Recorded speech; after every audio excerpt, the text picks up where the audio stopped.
யோவானின் சுவிசேஷம் 16ஆம் அதிகாரம் கடைசி வசனம், உலகத்தில் உங்களுக்கு உபத்திரம் உண்டு, ஆனாலும் திடன் கொள்ளுங்கள், நான் உலகத்தை ஜெயித்தேன் என்று சொல்லுகிறார். அநேகர் சோர்ந்து போயிடுறாங்க, பிரச்சனை வந்த உடனேயே சோர்ந்து போயிடுறாங்க. பாருங்களேன், அவங்க சீசர்கள் அப்படிதான் இருந்தாங்க. பிரச்சனை வரும்போது பாருங்க, ஓடி போறவர்கள். இயேசு பிடிச்ச உடனே என்ன நினைச்சு பாத்தீங்களா? இயேசு பிடிச்ச உடனே சீசர்கள்லாம் ரொம்ப தூரமா பின்பற்ற ஆரம்பித்தார். அப்போ உபத்திரத்தை தாங்க முடியாது. அதான் சொல்றாரு, உபத்திரம் உங்களுக்கு உண்டு, என்னையே பச்சை மரத்துக்கு இந்த பட்ட மரத்துக்கு எந்த பாடு அப்படின்னு சொல்றாரு. அதனால உலகத்துல உபத்திரமும் உண்டு. என்ன உபத்திரமும்? சத்தியத்தின் நிமித்தமாய் தேவனை விசுவாசிப்பதனாலே, நீங்க என்னுடைய பிள்ளையா இருப்பதனாலே உங்களுக்கு உபத்திரம். பிசாசு சும்மா விட மாட்டான், புடைக்கும்படி. பேதுரு பார்த்து சொல்றாரு, உன்னை மரத்துல வச்சு புடைக்கும்படி வேண்டிக் கொண்டான், ஆனா உன்னை விசுவாசம் ஒளிந்து போகாமல் இருக்க உனக்கா நான் வேண்டிக் கொண்டிருக்கிறேன் என்று சொல்றேன். இங்கே சொல்லும் போது உபத்திரம் உங்களுக்கு உண்டு, பல விதங்களிலே உபத்திரம். உலகம் உங்களை பகைக்கும், உங்களை பகைக்க என்னை பகைத்தது. அதனால இந்த உபத்திரத்தை பத்தி பெருசா நினைக்காதீங்க, திடன் கொள்ளுங்கள். பாரு வசதிக்கு திடன் கொள்ளுங்கள், உங்க பலத்தினாலே திடன் கொள்ளுங்கள், நான் சொன்ன வார்த்தையினாலே திடன் கொள்ளுங்கள், நான் உலகத்தை ஜெயித்து விட்டேன் என்று சொல்லி சொல்றேன். நாட்கள் அருமையான சீசரை பார்த்து சொன்ன அதே வார்த்தை தான் இன்னைக்கு நம்ம பார்த்து கால வேளையில நீங்கள் திடன் கொண்டவர்களா இருக்க வேண்டும். உபத்திரத்தை பார்த்து பயத்து மாட்டிருக்க, நீ ஓட ஓட துரத்தும்.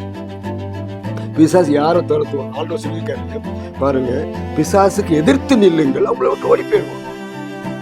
இன்றைக்கு எதிர்த்து நிற்க முடியாத ஒரு சூழ்நிலைகள் நடந்து கொண்டிருக்கிறது. எதிர்த்து நிற்க முடியும். ஐயோ என்ன செய்யணும், பிரச்சனை வந்துச்சு, பிசாசை கடிந்து கொள், எதிர்த்து நில், அப்பொழுது உங்களை விட்டு ஓடி போவான். அப்படியானால் உபத்திரம் வரும்போது திடன் கொள்ள வேண்டும். இந்த உபத்திரத்தை சகிக்கிற அளவுக்கு ஒரு காரியம் நம்ம நடக்க வேண்டும். அப்ப இயேசு சொன்ன வார்த்தை என்ன அங்க பார்க்கிறோம்?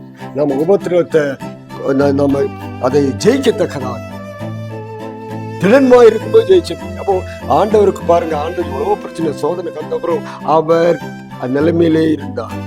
அவருக்கு கொடுக்கப்பட்ட அந்த வேலையை கரெக்டா முடிச்சார்.